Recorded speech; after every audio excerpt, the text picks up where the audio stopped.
বাংলাদেশে ক্রিকেট প্রেমী যারা রয়েছেন তাদেরকে যদি আপনি লাস্ট মানে আজকের দিনটা এবং কালকে রাতটা এই সময়টা যদি আপনি ফলো করে থাকেন, ডারউইন এবং ম্যাকাই নিয়ে প্রচুর পরিমাণে সমালোচনা হচ্ছে, মানে প্রচুর।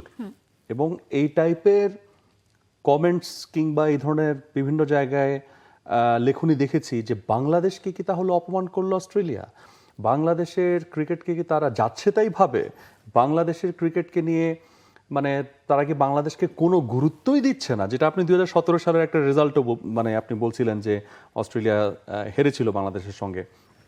তাহলে কেন তাদেরকে এমন একটা ভেন্যুতে দেওয়া হলো যেখানে সবশেষ টেস্ট ম্যাচ খেলা হয়েছে 2004 সালে, শ্রীলঙ্কা খেলেছে। তো এত বছর পরে বাংলাদেশকে দিয়ে সেই মাঠের ঘাস কাটার মানেটা কি, বা সেই উইকেটটাতে আবার বল ফেলার মানেটা কি?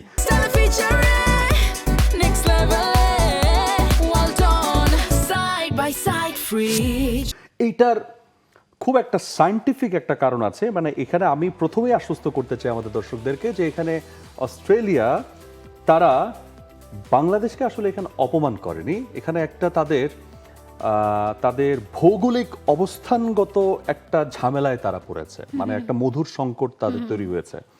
If you consider Melbourne, Sydney, Brisbane, Adelaide, Hobart, এই জায়গাগুলোকে যদি আপনি কনসিডার করেন, অর্থাৎ অস্ট্রেলিয়ার ম্যাপটা যদি আপনি দেখেন সেটার পূব দিক এবং দক্ষিণ দিকের যে জায়গাগুলো, ইউজুয়ালি এই জায়গাগুলোই ব্যস্ত থাকে হচ্ছে ক্রিকেটের জন্য, এবং প্রত্যেকটা জায়গায় কিন্তু কোস্টাল। সো ওই জায়গাতে আমরা যেটা দেখি, আপনার মানে আপনি যদি উইন্টার চিন্তা করেন, তাদের উইন্টারই থাকে হচ্ছে এন্ড অফ নভেম্বর পর্যন্ত। সো তাদের সামারটা কিন্তু এক্স্যাক্টলি ওই প্লেসগুলোতে সামার টাইমটা ভেরি শর্ট। সেটা কত? ডিসেম্বর, জানুয়ারি, ফেব্রুয়ারি, জাস্ট 3 মাস।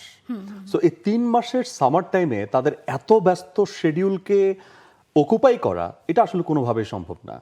সো তারা আসলে এখানে তারা অন্যভাবে চিন্তা করেছে যে এখন থেকে আচ্ছা বাংলাদেশও তো আমাদের বন্ধু, তাদেরকে তো আসলে যদি আমরা মানা করে দেই, ফিরাই দেই, এটা তো ঠিক না। সো তাদেরকেও কিভাবে অ্যাকুমুলেট করা যায় এবং ভবিষ্যতে আরো উইন্ডো কিভাবে বাড়ানো যায়, তখন তারা চিন্তা করলো আচ্ছা আমাদের ম্যাপটা নিয়ে আসো, আমাদের আবহাওয়াবিদদের নিয়ে আসো, ভাই আমাদের সামার আর কোন দিকে আছে। মানে একটা দেশ এভাবেও চিন্তা করে, কেন জানেন? কারণ হচ্ছে আপনি সিডনির সাথে পার্থের টাইম ডিফারেন্সই আছে 2 ঘন্টা, মানে একটা দেশেই 2 প্রান্তে 2 ঘন্টা টাইম ডিফারেন্স। তার মানে আবহাওয়া কিন্তু এক এক জায়গায় এক এক রকম থাকে। সো উইন্টার যেখানে নভেম্বরে শেষ হচ্ছে এসব এলাকায়, এবং আপনি দেখেন মেলবোর্ন বা সিডনিতে ওই টাইমের টেম্পারেচার কিন্তু 8 থেকে 10 ডিগ্রি সেলসিয়াস। সো এই সময় আপনি নিশ্চয়ই মেলবোর্ন আর সিডনিতে যায় ওই ক্যাট ধরতে যাবেন না, এই বলে 8 থেকে 10 ডিগ্রি সেলসিয়াসে। So live Melbourne, Sydney, Brisbane, Adelaide or Hobart. তাহলে আর কি অপশন আছে?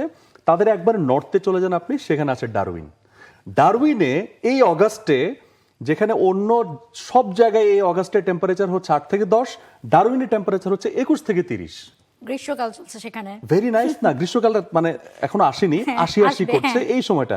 ভেরি নাইস ওয়েদার, মানে একটা বসন্ত টাইপ ওয়েদার। সো একই ঘটনা ম্যাকাইয়ের জন্য। সো ম্যাকাইতে খেলাটা প্রথমে রাখিনি, কারণ যে সময় রেখেছে সে সময় আস্তে আস্তে ম্যাকাইয়ের ওয়েদারটা ভালো হয়, মানে 21 থেকে 25 বা 26 এরকম একটা টেম্পারেচার থাকবে। রাতের বেলা শুধু মানে ওই টাইমে যদিও অ্যারাউন্ড 15 ডিগ্রি সেলসিয়াস থাকবে।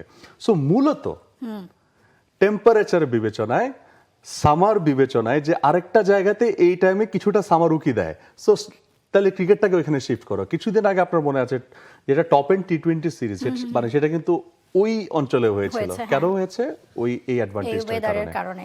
এবং হ্যাঁ, অস্ট্রেলিয়া যখন আসলে এই ঘোষণাটা দিয়েছে যে তারা বাংলাদেশের সাথে খেলবে, তখন তাদের এন্ড থেকেও কিন্তু আসলে ক্লিয়ার করা হয়েছে যে এটা ভালো যে আমরা আসলে গ্রীষ্মের একটা আবহে মানে টেস্ট খেলতে পারবো, সেটা চিন্তা রেখেই তারা করেছে। কি কপাল না, একই দেশে এক অঞ্চলে উইন্টার আর এক অঞ্চলে সামার। আপনার অন্য দেশে যেতে হবে না আসলে উইন্টার উপভোগ করার জন্য, আপনি নিজের দেশেই একই সময় উইন্টার উপভোগ করতে পারবেন, সামার উপভোগ করতে পারবেন। এক্স্যাক্টলি, দ্যাট ইজ রিয়েলি অসম। এবং তারা তাদের ওই পোর্শনগুলোকে আসলে তারা ইউজ করার চেষ্টা করছে, এবং সেটা খুবই ভালো। এবং আমার কাছে মনে হয় যে অস্ট্রেলিয়া আরো বেশি ক্রিকেটকে অ্যাকোমোডেট করতে পারবে ইন আ গুড ওয়েদার, এবং সেটা ছিল, এবং লম্বা সময় ধরে কিন্তু তারা প্ল্যান করছিল বাংলাদেশের সাথে এই টেস্ট সিরিজটা তারা এই জন্য কিন্তু আসলে বাদ দিতে চায়নি। তারা প্ল্যান করছিল যে ম্যাকাইটাকে তারা টেস্ট অভিষেক করাবে সেখানে, এবং ডারউইনকেও রাখবে এই জায়গাটাতে। তারা ওইভাবেই প্ল্যানটা লম্বা সময় ধরে এখন আপনি বাংলাদেশকে গিনিপিগ বলতে পারেন।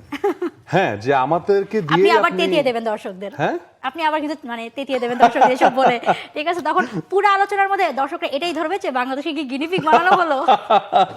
না এক্স্যাক্টলি, বাংলাদেশকে দিয়ে হয়তো বা টেস্ট রানটা তারা সেরে নিচ্ছেন, ফলোড বাই আপনি দেখবেন যে এই উইন্ডোটাতে অন্যান্য দেশকে তারা আমন্ত্রণ জানাচ্ছে অথবা অন্য টুর্নামেন্টগুলোকে তারা এখানে অকুপাই করছে, হুইচ ইজ গুড। তাদের একটা দেশ যেখানে তারা 12 মাসে ক্রিকেট খেলতে পারবে, তারা কোনো না কোনো জায়গায় কোনো না কোনো ক্ষেত্রে ভালো ওয়েদার তারা সার্চ করবে। For more updates, subscribe to our YouTube channel and click on the bell icon.